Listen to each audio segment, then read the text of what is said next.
Hello friends, welcome back my YouTube channel. आज हम लोग बात करने वाले हैं लाइफ साइकिल थ्योरी के बारे में। Then without wasting your time let start.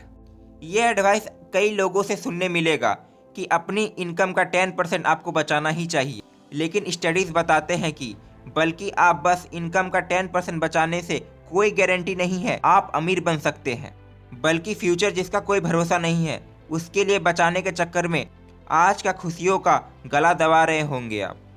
Life cycle theory बताता है आपको हर वो चीज़ में पैसा खर्च करना चाहिए जो आपको प्रेजेंट में खुशी दे सकती है। उसके बाद जब आपका फ्यूचर में इनकम बढ़ता है तब आपको रिटायरमेंट के लिए सेविंग शुरू करना चाहिए। सेविंग आपका लाइफ का पर्पस नहीं होना चाहिए। अगर आप फ्यूचर को लेकर डरते रहेंगे कि आगे क्या होगा तो आप कभी भी खुश नहीं रह पाएंगे। पैसा आपको खुश रहने के लिए बनाया गया है, तो इसलिए बेहतर होगा आप इसे एंजॉय करें।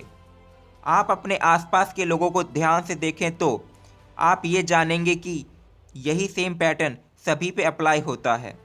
जब हम छोटे होते हैं तब हमारे पास कम पैसा होता है, हमें पढ़ाई और घूमने के लिए पैसे उधार लेने पड़ते हैं। जब हम कॉलेज का डिग्री ख़त्म करते हैं तब ऐसा जॉब ढूंढते हैं जो हमें अच्छा सैलरी दे सके। जो इंसान अपना एजुकेशन को पूरा करने के लिए पैसा उधार लेता है उसे बेहतर जॉब मिलने का चांस होता है। अगर आप 25 साल के हैं और आप एक साल में $40,000 कमाते हैं तब आपको पैसा सेव करने का मन करेगा। लाइफ साइकिल थ्योरी कहता है साल के $40,000 सेव करने के लिए भी काफ़ी नहीं है, बल्कि आप खर्च कीजिए और ज़िंदगी को एंजॉय कीजिए, क्योंकि अभी आपका उम्र ही क्या है। अगर यही इंसान एक साल में $40,000 से ज़्यादा कमाने लगता है तो उसे रिटायरमेंट के लिए पैसा बचाना स्टार्ट कर देना चाहिए। अगर आपका प्रमोशन हो जाता है और आप दुगना पैसा कमाने लगते हैं तो उसे सबसे पहले अपना लोन और उधार चुकाना चाहिए और सेविंग शुरू करना चाहिए। स्टैंडर्ड रूल तो यही कहता है अगर आप यंग हैं तो पैसा कम बचाइए और ज़िंदगी का मज़ा लीजिए। जैसे जैसे आप बड़े होने लगते हैं, ज़्यादा पैसा कमाने लगते हैं, तो आप रिटायरमेंट के प्लान के बारे में सोचें।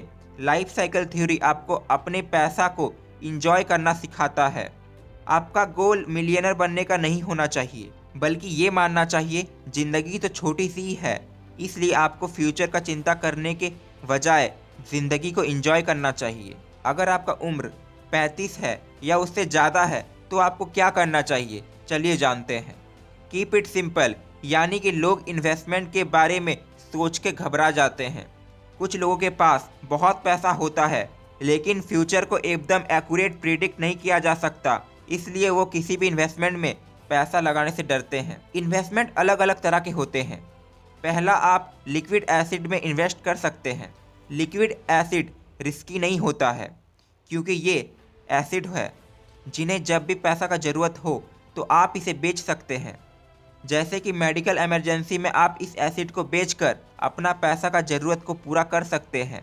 लिक्विड एसिड सेफ होता है लेकिन ये टाइम के साथ इसका वैल्यू नहीं बढ़ता है। साथ ही लिक्विड एसिड अट्रैक्टिव भी होता है क्योंकि आप इसे जल्दी से जल्दी पैसा में बदल सकते हैं और कभी भी आपको पैसा का ज़रूरत आन पड़े तो आप इसे तुरंत बेच सकते हैं।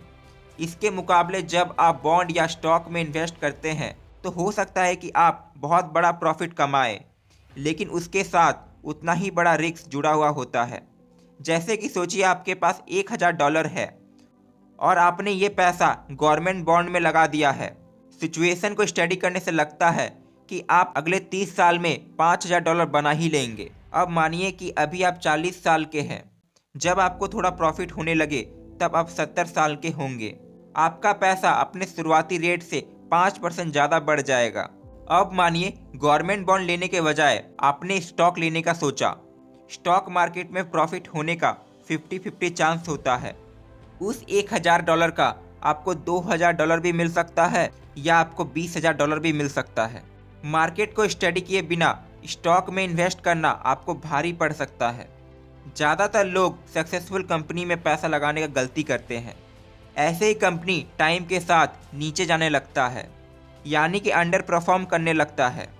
इसके बजाय आपको कोई ग्रोइंग कंपनी में इन्वेस्ट करना चाहिए ताकि फ्यूचर में बड़ा प्रॉफिट कमा सके। नए इन्वेस्टर्स का दूसरा गलती होता है, इन्हें तुरंत प्रॉफिट चाहिए। कुछ इन्वेस्टर्स तो ये भूल जाते हैं कि उन्हें लॉस भी हो सकता है, इसलिए वो इन्वेस्ट करने का कोशिश करते हैं। अगर वो फेल हो जाते हैं तो वो हार मान के पीछे हट जाते हैं। एक समझदार इन्वेस्टर बनने के लिए आपको डिवर्सिफिकेशन का इस्तेमाल करना चाहिए, जिसका मतलब है लिक्विड एसिड और स्टॉक मार्केट दोनों में इन्वेस्ट करना। अगर आपने रिस्क लिया और पैसा खोया तो आपके पास अपना कर्ज चुकाने के लिए लिक्विड एसिड तो है ही ना। एक इन्वेस्टर बनना रिस्की बिजनेस है, लेकिन ये ऐसा बिजनेस है जो आप कभी भी शुरू कर सकते हैं। छोटे रकम से शुरू कीजिए, धीरे धीरे से बढ़ाएं और अपनी गलतियों से सीखें। तो इतने कमाल के बातों को सुनने और समझने के बाद ये वीडियो यहीं पर एंड होता है। अगर आपको मेरा मेहनत पसंद आया हो तो आप अपना ढेर सारा प्यार लाइक, कमेंट और सब्सक्राइब करके दिखा सकते हैं। फिर मुलाकात होगा नेक्स्ट वीडियो के साथ। जय हिंद।